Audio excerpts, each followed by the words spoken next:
Ubisoft released a new Ikaros pack that might include one of the coolest looking armor sets in the game. It has a bow and a great looking mount as well, but the question of course also is it any good?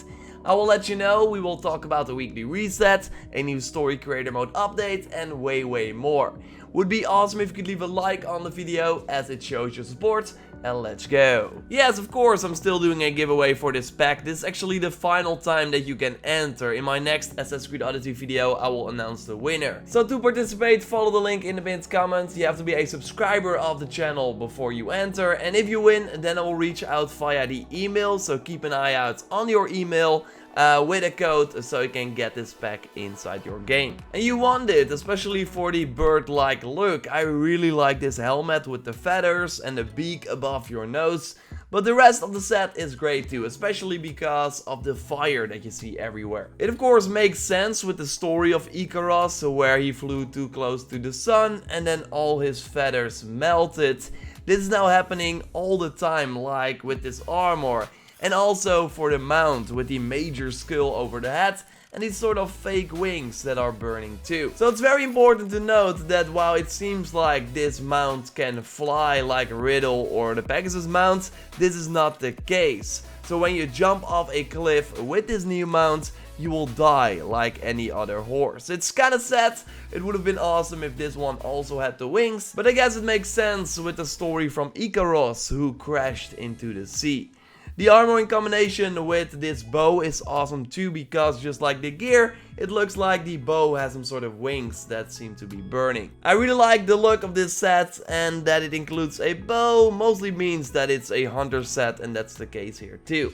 The gimmick this time is that when you are in mid-air, you actually do 100% extra damage. So when you jump off a building and then aim so the time slows down and hit the target, you get enhanced damage. It's really smart to do the multi-shot while in the air, so you do more damage that is then enhanced. It's overall a funny twist, and you go look for roofs now all the time. You can of course also jump from your horse and then try and hit the enemy. But it's not a good set bonus or anything, as hitting an enemy while in mid-air can be challenging sometimes. Again, multi-shot is really the way to go. It can look awesome though, to jump in the air and hit that headshot at the right time. But in terms of damage output, you can way better just stay on the ground, because during the same time that you would climb up a building and jump off to try and hit the enemy mid-air, you can do way more damage with just 2 feet on the ground while hitting your basic arrows. I of course use the basic arrows damage applies to nearby enemies perk from the forged Izu mace from the 3rd episode of the Atlantis DLC. So you see this yellow circle that showcases that other targets get hit too. Great against multiple enemies, just like the Rain of Destruction ability that deals a ton of damage with a crit. And you have more chance to do a crit with this new bow that has the 25% crit chance with the Rain of Destruction ability legendary perk. So then you can easily deal a ton of damage when the enemies are far away. It's hard to see if the enhanced variant, the Might of Artemis that you get in the Atlantis DLC, is also enhanced with this perk. The damage of the Might of Artemis is lower compared to the regular version, but you do stun the enemy and can like immediately do it.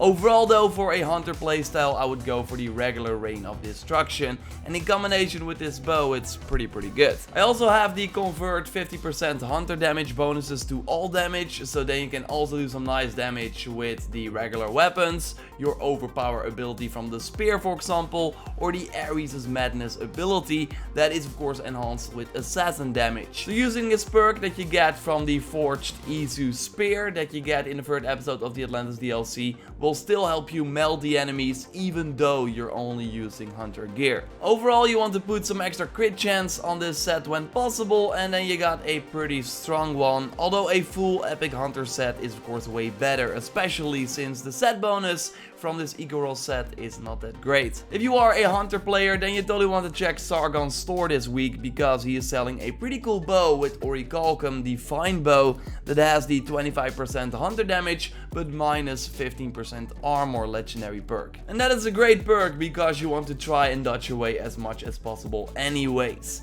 And the bow looks pretty cool and unique. It was in the Helix store at the launch of the game, and now at Sargon I think for the 2nd time. It was also there in early December. He also sells the Poseidon Figure Hat for your ship. Pretty cool, 80 orichalcum, not that bad, but if you don't have a ton of orichalcum, then I would just leave that in the store. You can get some extra orichalcum, of course, by doing the weekly quest. This time we have to kill 5 Athenian pentacounters and trireme ships all over Greece, so the small and the big ones. And by scouting with Ikaros, you can of course see what type of ship it is. I already immediately completed this bounty upon picking it up from the message board. I only had 15 Athenian soldiers left, so lucky me, I don't have to go and do some naval stuff. Although we have to kill a weekly ship though this week. So it's nearby the Elias's Vista viewpoint, and it will give you the red Laconia ship design if you don't have that one already. It's fine, I guess, not really one that I would say go and get it.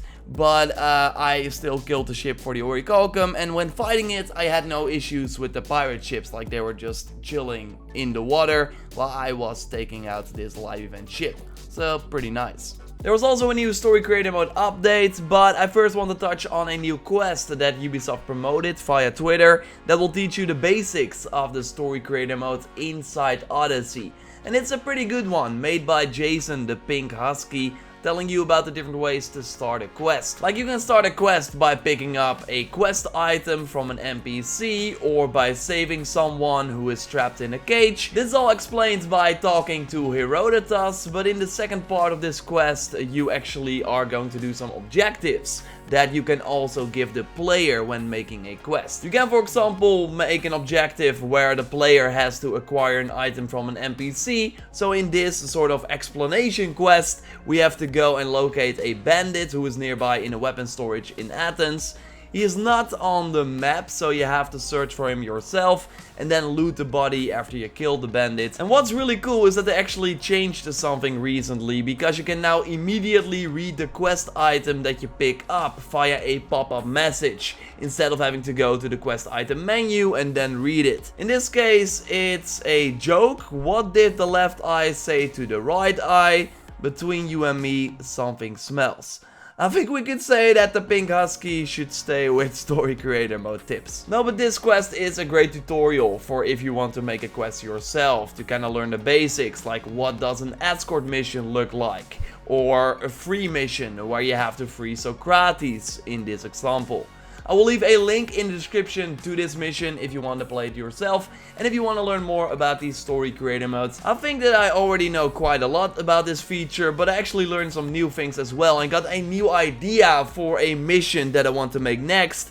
That will likely be the hardest mission that you ever played in the game. At least that's the goal. So yes, we'll totally be sharing that when it's ready. So yes, the support for the story creator mode is still going strong with these new weekly updates that will likely continue in September and hopefully beyond as well. The most recent update we had was on August 29th, and it included the ability to trade an item with an NPC during a dialogue. You first need to have the item though, but then you can have a separate sort of dialogue option. A big thing is that you can now clone certain objectives, and it's very nice for if you have branching narrative, so you don't have to recreate everything for a second time. Just click the right mouse button and you can copy right away. And they also added the new flee behavior, so you can have an enemy flee from you after something is triggered. Only the amount of locations that you can select in the world are still pretty limited. So yes, curious to see what September will bring in terms of new story creator mode features. I will of course keep you up to date here. I'm still hoping for some cool things so we can tweak the enemies to make them harder to kill. Either way, September is packed. We got the Discovery Tour, a new pack, a new Lost Tales of Greece mission, and maybe more. I will have some cool videos coming your way, and we'll be streaming the upcoming weekly reset finally again, because I'm home when it happens. Maybe that will already include the final Lost Tales of Greece mission that is all about Socrates. Again, I will keep you up to date. Like this video to support channel. And now let's get to Sargon, because I actually only need 2 more items before I got everything from the Helix store. And they also did not add, or are going to add, likely new ship stuff, so this will be an easy cake. Then I have everything in the Helix store, and likely some orichalcum that I cannot spend on anything. Pretty insane. Of course, I'm a sort of special case. I got all the packs to show them in different videos, just like you see right here with the Ikaros pack. But still, Never bought a single ship item, so still pretty nice that I was able to get it all. And actually did not buy the sort of weapons that were available in the Helix store at the start. Only epic items now, so we will have to delay it until the next video that will be up soon. So subscribe for everything Odyssey. Check out my previous video on the fact that you can get the first DLC from the Atlantis DLC for free, or my video on update 1.50 that was recently released. For now though, I will speak to you next time, and goodbye.